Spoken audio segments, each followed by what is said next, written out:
Welcome to the Fife Climate Action Fife Food Summit. Hope everybody can hear me and see me okay. My name is Pete Ritchie from Nourish Scotland, and my job today is just to sort of kick you off, get you started, and then round up the questions at the end of the morning. You've got quite a full morning. You've got workshops, presentations, and stuff to join in, and I hope you can stay with us for most of the morning. I know it's always tempting to dip in and out of these things, but it'd be really helpful for people here to get your questions towards the end and your feedback as we go along. The point of the day really is to inform the Fife Food Summit and the vision for food in Fife. And Climate Action Fife is a new project. It's bringing together Greener Kirkcaldy and Fife Council and Fife College and the Community's Climate Action Network across Fife, really to get things moving on climate action in Fife. But food's a really, really important part of that whole climate picture. And as we know, with COP26 coming up this year, food accounts for about a third of greenhouse gas emissions. It's a pretty intractable problem. That's the way it's a wicked problem, because you've got to balance all the different things we need to do with food in terms of jobs, in terms of health, in terms of nutrition, in terms of trade, in terms of the environment, and shifting the food system, transforming the food system to something more sustainable is the real task for our generation. I think it's something that we will be judged on, whether we can actually find a safe landing space for the food system. So, as I said, food's really high up the agenda just now. It's high up the agenda internationally. This year we've got the UN Food System Summit, which is going to kick off in September. All the sort of preparations for that are going on at the moment. It's a very controversial summit, but it's interesting. It's first time probably since 1947, the UN has really brought together the different agencies of the UN to look at food as a whole system. So that's a first. And then we've got the Convention on Biodiversity later on this year, and COP26, and the Nutrition for Growth Summit. So definitely 4 big summits this year, and food's going to be high on the agenda on all of those because it cuts across all those agendas of nutrition, environment, climate change, and economies. So, but it's also a big issue in Scotland and locally.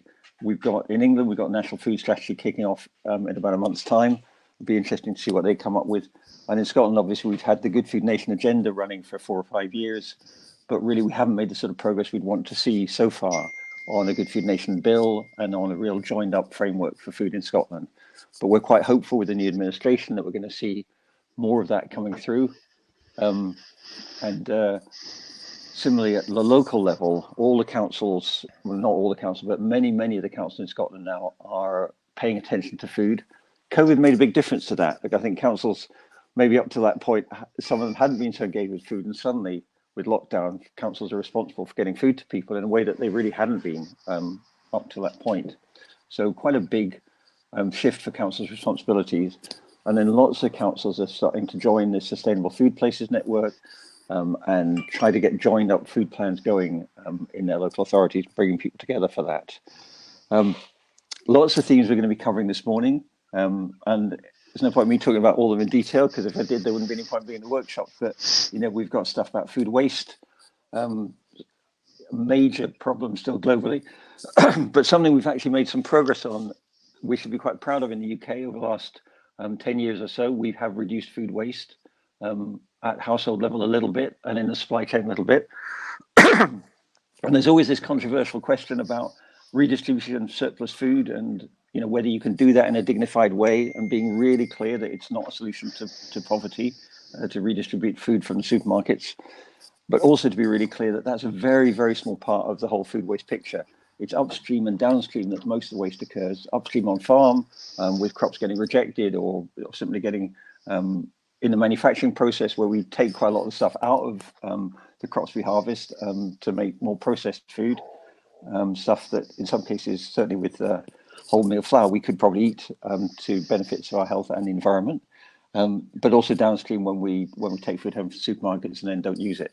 So we've got to remember that redistribution's a part of the jigsaw, but really a very small part in terms of reducing food waste. Local food, trying to strengthen local food economy is hugely important. There's really not much you can't grow in Fife. I mean, Fife is blessed in that sense, and with having a diversity of agriculture diversity of opportunities there, and probably the best local food system in Scotland, I would guess. I don't want to diss anybody else, but there's probably more outlets for local food through all the farm shops that have been set up in Fife, and really good procurement policies in some places. So there's real opportunities there for the local food economy to grow, so that local food becomes something that's easy to have, a typical thing to have, rather than something you still have to sort of seek out and make special arrangements to get hold of. So we also learned a lot through COVID about health. It was a sort of stark reminder about the really shocking health inequality we have in Scotland. Not all of that's to do with diet, but diet's still a really significant part of that health inequality. People who are struggling to afford money for food end up with diets that are poorer than they'd like to have. And we have a two-tier food system in Scotland. And part of what Nourish has always argued for is that the right to food doesn't just mean access to any old calories. It means that everybody can enjoy a healthy, sustainable diet, can actually enjoy the diet they'd like to eat, and that food becomes a source of pleasure and not a source of worry and anxiety, which it is for so many people. And that's central to the Good Food Nation vision, that actually people shouldn't just be able to survive in terms of food or not have to go to food banks, but that they should be able to enjoy food, and they should be able to have a varied, healthy and sustainable diet. And that's not impossible. It's not difficult to do, even in terms of the technology we have. It's simply a question of organising the state and our local systems to make that possible. Okay, so it's probably enough from me.